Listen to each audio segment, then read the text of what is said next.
Donc, dans cette capsule, je vais résoudre toujours les systèmes trigonométriques, mais dans des cas particuliers qui sont importants du point de vue mathématique, et peut-être vous n'allez pas beaucoup les rencontrer du point de vue technique de l'ingénieur.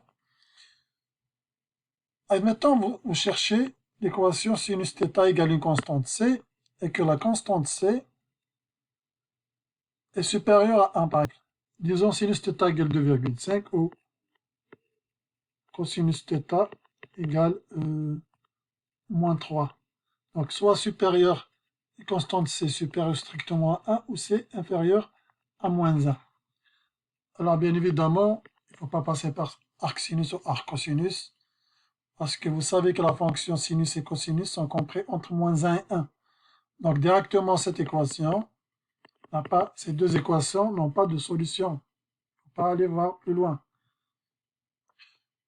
Pour tangente, c'est une autre affaire parce que la fonction tangente prend des valeurs entre moins l'infini et plus l'infini. Elle ne prend pas des valeurs entre moins 1 et 1 comme sinus et cosinus. C'est le premier point. Donc tous les problèmes que j'avais résolus avec la constante C devrait être entre moins 1 et 1. Ça c'est le premier point. Deuxième point, j'avais résolu le cas où θ, on imposait à θ d'être entre 0 et pi sur 2. θ d'être entre 0 et pi sur 2. Dans ce cas-là, la constante C va être positive. Bien sûr, toujours plus petite que 1, plus petite ou égale à 1, mais positive. En d'autres termes, si je vous dis résoudre l'équation sinus x égale moins 0,5, ou bien cosinus, on va placer ça, θ, égale moins 0,9, et j'impose la condition θ appartient à 0 pi sur 2, par exemple, il n'y a pas de solution. Pourquoi? Parce qu'on sait que le sinus et cosinus dans le cercle trigonométrique, entre 0 et pi sur 2, le sinus et cosinus sont positifs. Et pareil pour la tangente, puisque tangente c'est sinus sur cosinus. Donc si je vous demande la condition, pareil, si j'ajoute l'équation tangente θ égale par exemple moins 9, les trois équations n'ont pas de solution. Trois équations n'ont pas de solution. Pourquoi? Parce que j'ai imposé la condition θ entre 0 et pi sur 2. Or, on sait que entre 0 et pi sur 2, le sinus ne peut pas être négatif, le cosinus ne peut pas être négatif, et le tangente ne peut pas être négatif. Donc ça, c'est le deuxième cas particulier dont je n'ai pas parlé dans les capsules précédentes. Je vais ajouter quelques cas, par exemple, sinus x, sinus θ égale une constante c, correct, hein, c appartient à moins 1. On a vu comment résoudre ce type d'équation, mais admettons maintenant dans l'équation sinus θ égale 0. Donc, au sinus θ égale 1, au cos θ égale 0, cos θ égale 1, tangente θ égale 0, tangente θ égale 1.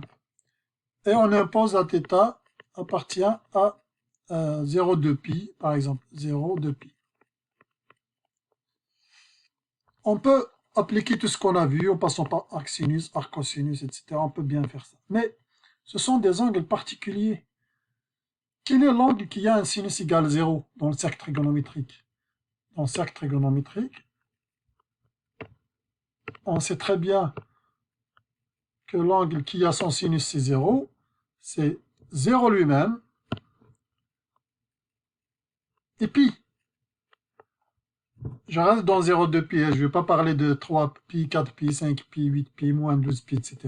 On reste toujours entre 0 et 2 pi. Il y a deux solutions. Donc ici, lorsque sinus θ égale 0, directement équivalence que θ égale 0 ou θ égale pi.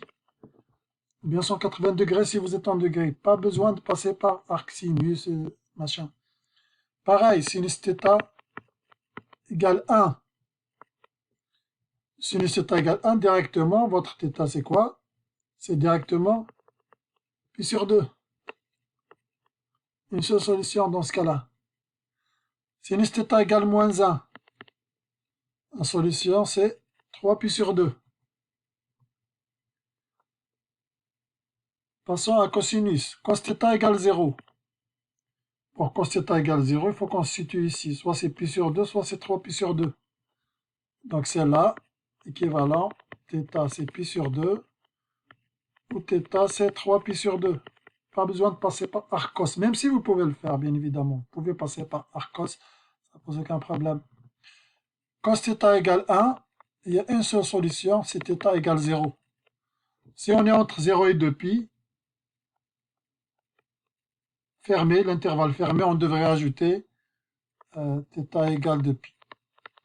Ou on devrait ajouter à la solution 2 pi. Si je ferme, si j'inclus la borne de pi. Donc il va y avoir deux solutions 0 et 2 pi. Ben, si j'ouvre l'intervalle, ça sera juste la solution 0. Voilà. Vous pouvez passer par arccos, mais pas besoin. C'est des cas particuliers que vous devez connaître. Tangente θ. Tangente θ égale 0. On sait que tangente, c'est sinus sur cosinus.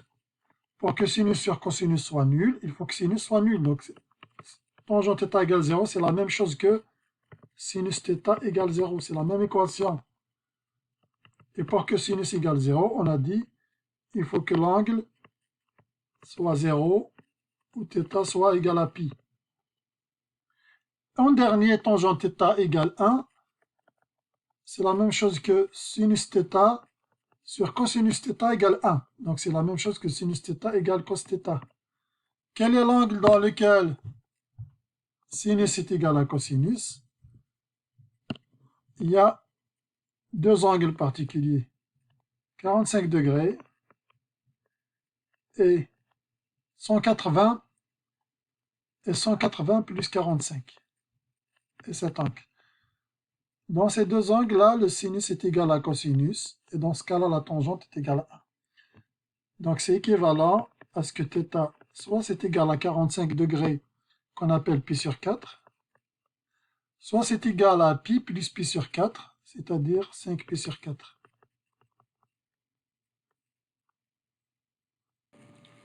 Vous pouvez également ajouter l'équation cos θ égale moins 1 par exemple, ou tangente θ égale moins 1, que vous pouvez faire vous-même à la lumière de ce que je viens d'expliquer.